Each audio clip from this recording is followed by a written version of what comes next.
The most honest way to understand what's really happening in the American economy right now isn't by looking at federal reports or inflation charts. It's in a moment you probably know too well.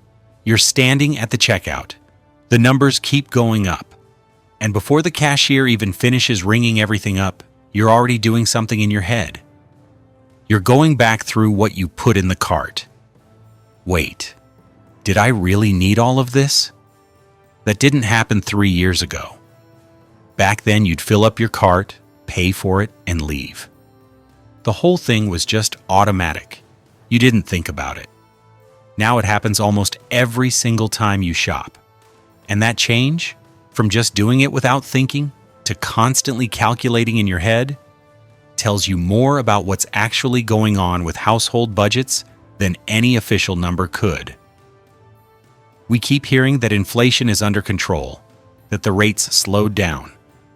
The scary headlines have mostly stopped. But when you're actually in the grocery store, none of that feels true. The stuff you buy hasn't gotten any cheaper. The brands you've always bought haven't brought their prices back down. The same meals you make every week still cost more than they used to. Prices went up.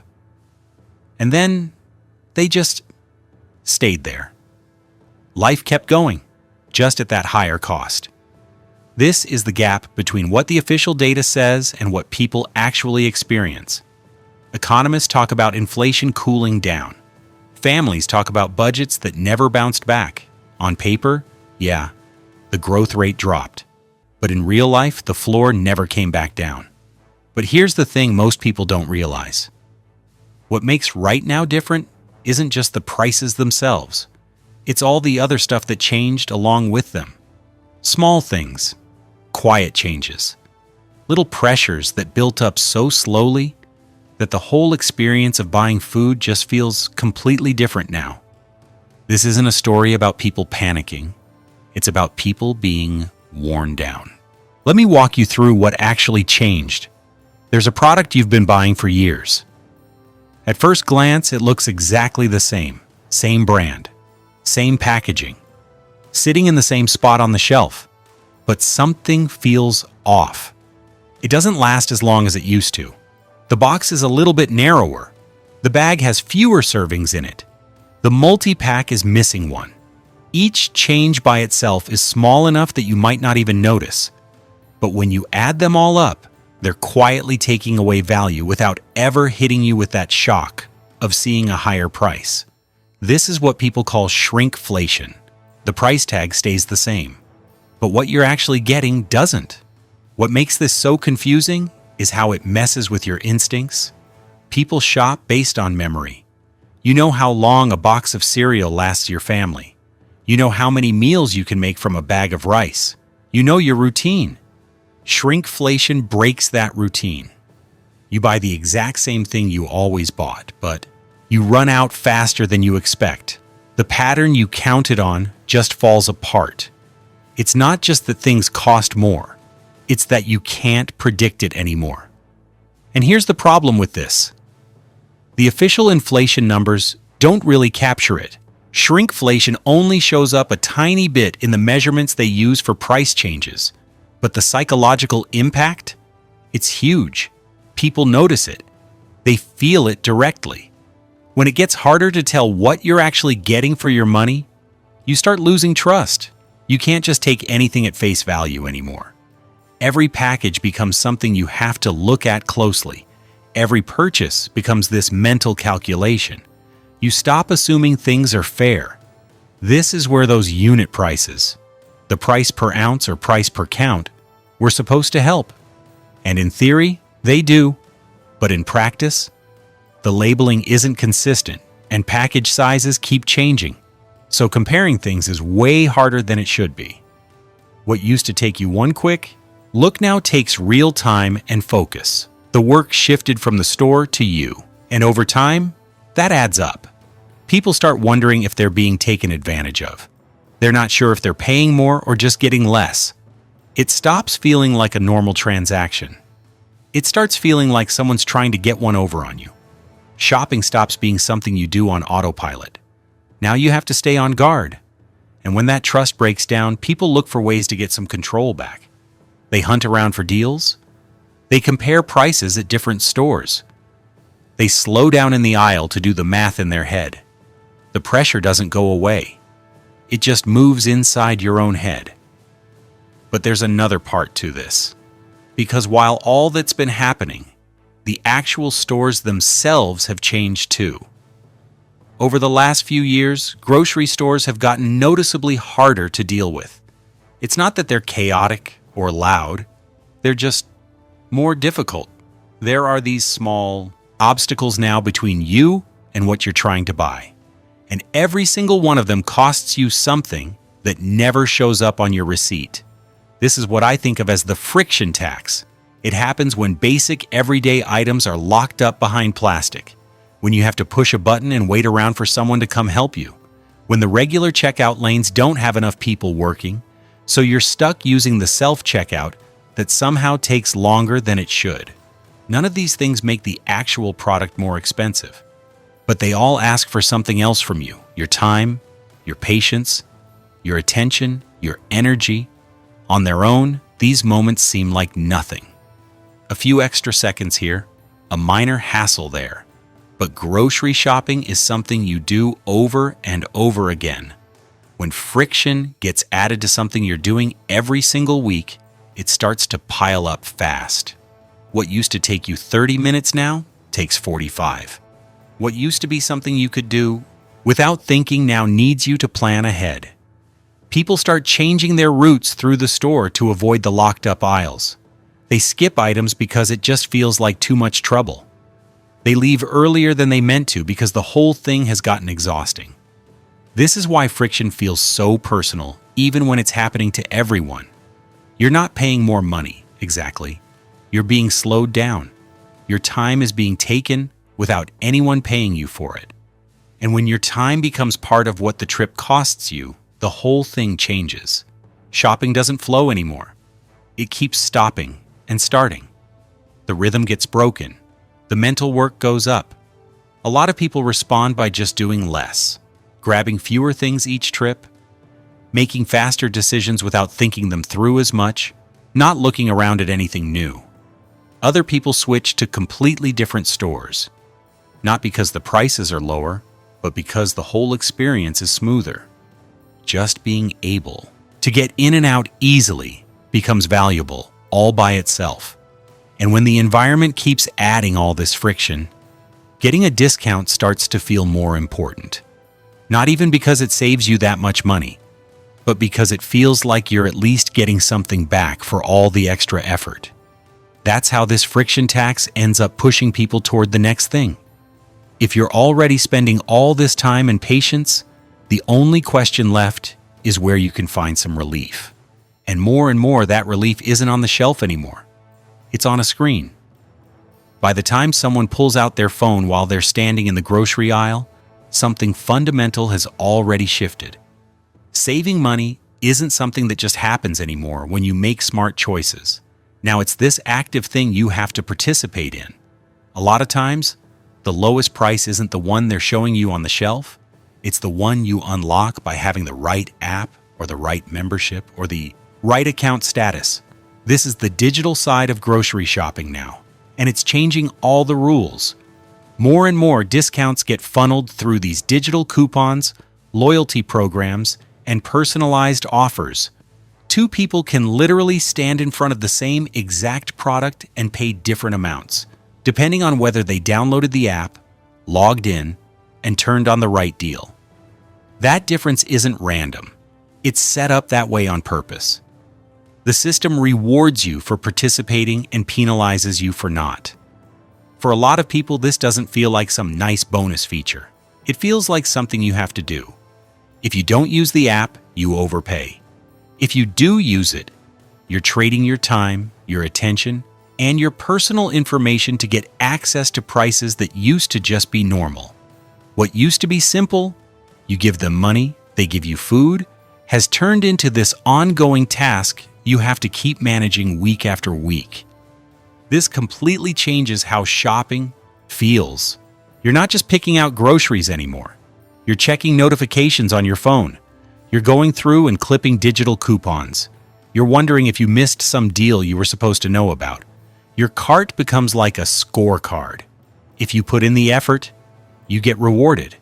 If you don't pay attention, you get punished. And even when you do save money, it rarely feels like actual relief.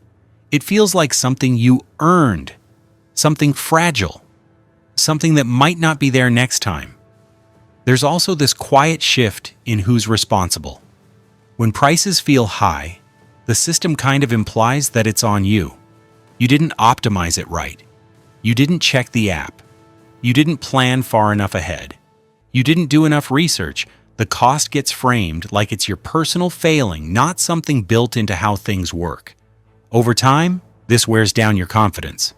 People start questioning whether they even know how to do something they've been doing their whole lives.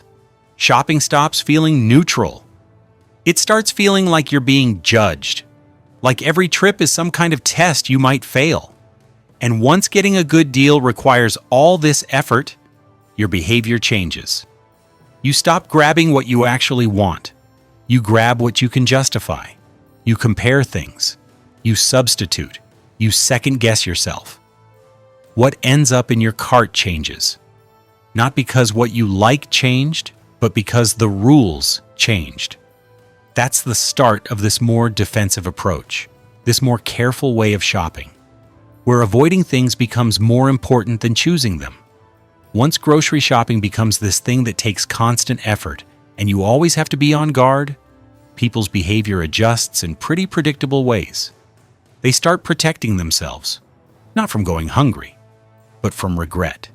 From that feeling that one wrong choice could mess up the rest of their week. This is defensive shopping. People switch over to store brands. They cut out the impulse buys. They stick to the same familiar meals even when they'd really like some variety. The whole goal changes. It's not about enjoying the process anymore. It's about lowering the risk. Every single thing in the cart has to justify being there. For a lot of households, you can see this shift in how they get ready.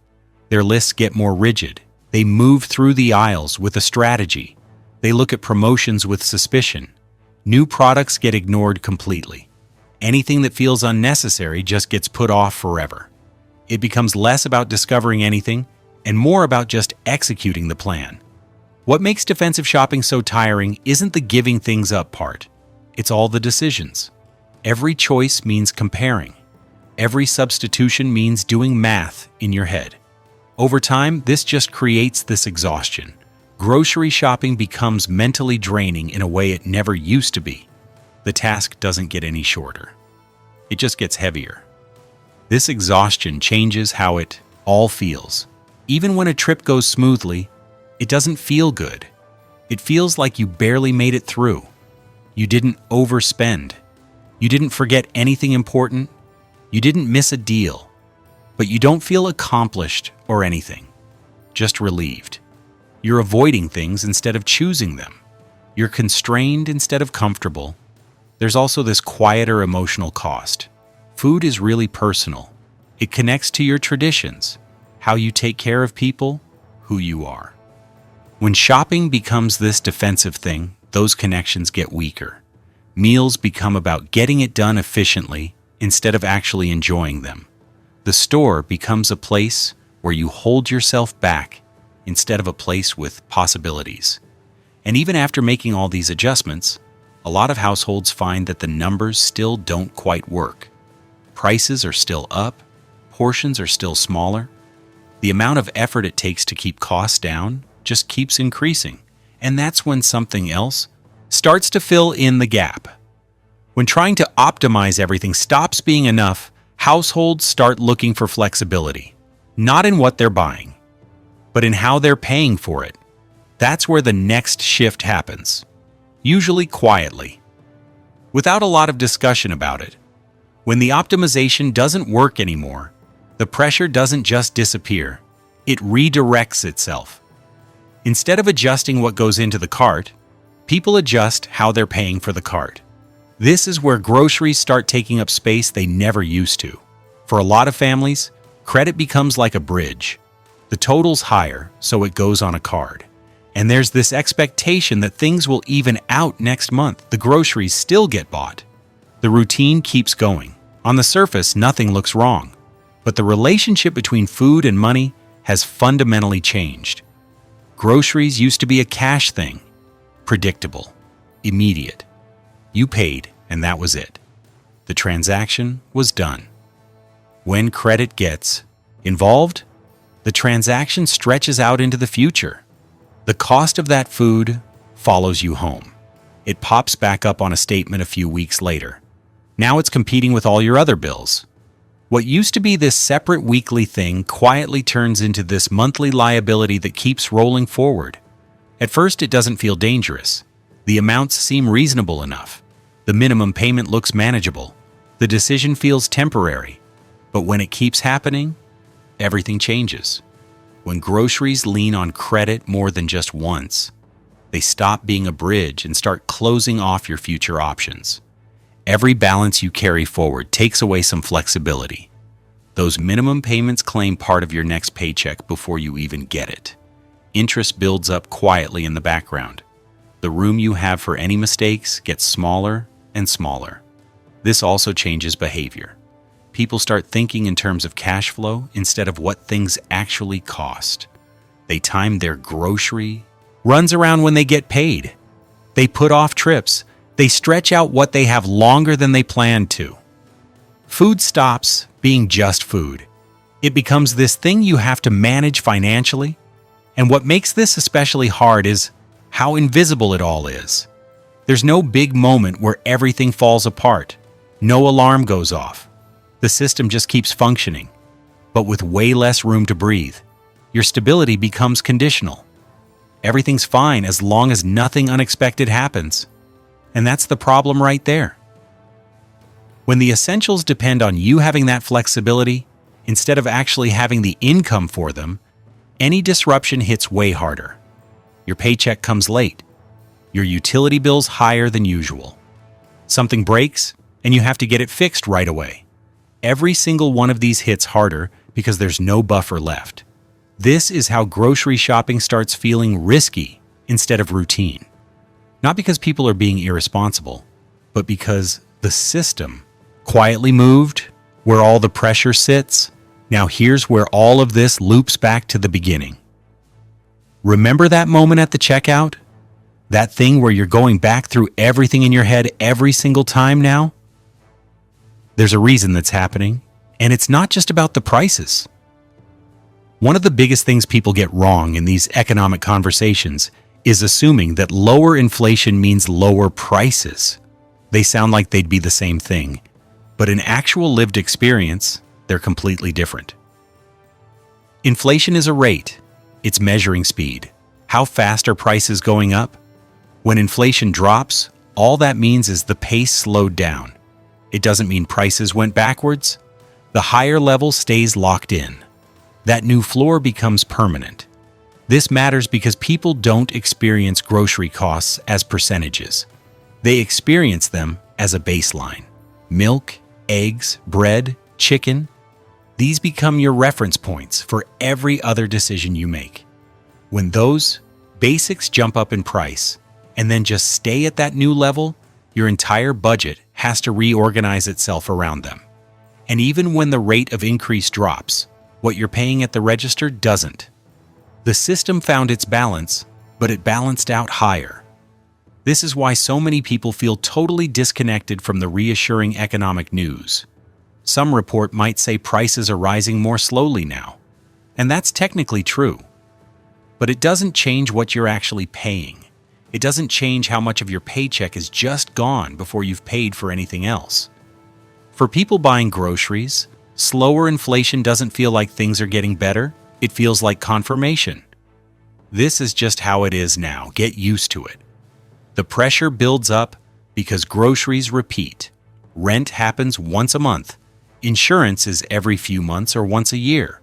Groceries happen every single week. A 5% increase that you absorb one time is manageable. A 5% increase that you're absorbing 52 times a year, that's a structural problem. Over time, households stop thinking about treating themselves or buying something extra now and then. They think about managing that baseline, about making sure nothing catches them off guard, about making sure the basics don't spiral out of control. This is what I think of as the price level trap. Once the cost of basics resets at a higher level, life doesn't just automatically rebalance itself. There's no grace period, no adjustment phase that eventually ends. Budgets don't start feeling whole again. Instead, people just operate with smaller margins, less of a cushion, and way less room for anything to go wrong. And when that baseline stays up there long enough, retailers don't even have to raise prices again to keep the pressure on. They can just change something else. The portion size, how much is actually in there, the value hidden inside the package. Which brings us back to shrinkflation. Which brings us back to the friction. Which brings us back to the apps and the optimizing and the defensive shopping and the credit. Every adjustment people make to solve one problem quietly ends up reinforcing another one. By the time we get to 2026, most households aren't dealing with some new shock. They're dealing with all the old ones piled up together. That's why this year feels different, even though there's no big dramatic event happening. What makes right now feel heavier than the years before? It's not some sudden change. It's the stacking. By now, all those pressures that felt temporary at first have gotten embedded into everything. The price level never came back down. The effort it takes to shop never got easier. The coping strategies that felt optional at the start are just part of the routine now. Most households have already adapted. They know which stores are cheaper. They know which brands to stay away from. They know which apps to check before they leave the house. The problem isn't that they don't have the information, it's that they're exhausted. The system keeps demanding constant attention, and attention is something you eventually run out of. This is also when grocery shopping starts absorbing all the stress from other parts of life. Housing costs are still up. Utilities are eating up more of the budget. All the other essentials leave less and less room to absorb what food costs. Groceries become where all that pressure shows up most clearly, because they're frequent, they're unavoidable, and there's no way to hide them. You can put off a lot of expenses you can't stop eating. For households getting assistance, this period brings even more strain. Changes in who's eligible, how much the benefits are, or the procedures you have to go through, all of that adds uncertainty on top of budgets that were already tight. Even small disruptions feel way bigger when there's no slack anywhere in the system. The grocery store ends up being the front line where all these different pressures crash into each other. What you end up with is this feeling that nothing ever really stabilizes. Even when prices are rising more slowly, the experience doesn't actually get better. Even when you adjust your habits, that relief you're hoping for never quite shows up. People aren't reacting to one bad month. They're reacting to years of adapting without ever recovering. This is why grocery shopping feels worse now than it did even during the more chaotic times. When there's a shock, you expect disruption. When things stabilize, you expect some relief. What makes 2026 hard is that the stabilization showed up without the relief. And when systems settle into a shape that demands more effort for the same result, people feel it. Not as panic, as this deep tiredness. That quiet exhaustion is what defines this moment. At this point, the pattern becomes impossible to ignore. Every adjustment households make solves one problem, but quietly reinforces another one.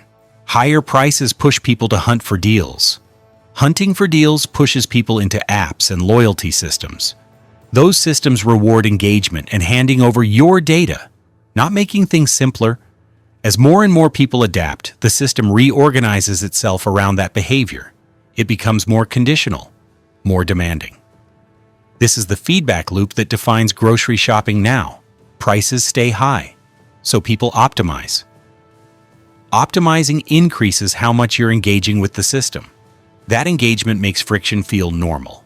And once friction is normal, the burden of dealing with it all shifts completely onto you as an individual.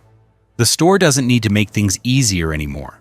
It just needs to offer the possibility that savings exist somewhere, if you're willing to look hard enough. Over time, what you expect changes. People stop trusting the prices on the shelf. They just assume there's a better deal out there somewhere, but only if they put in the work to find it.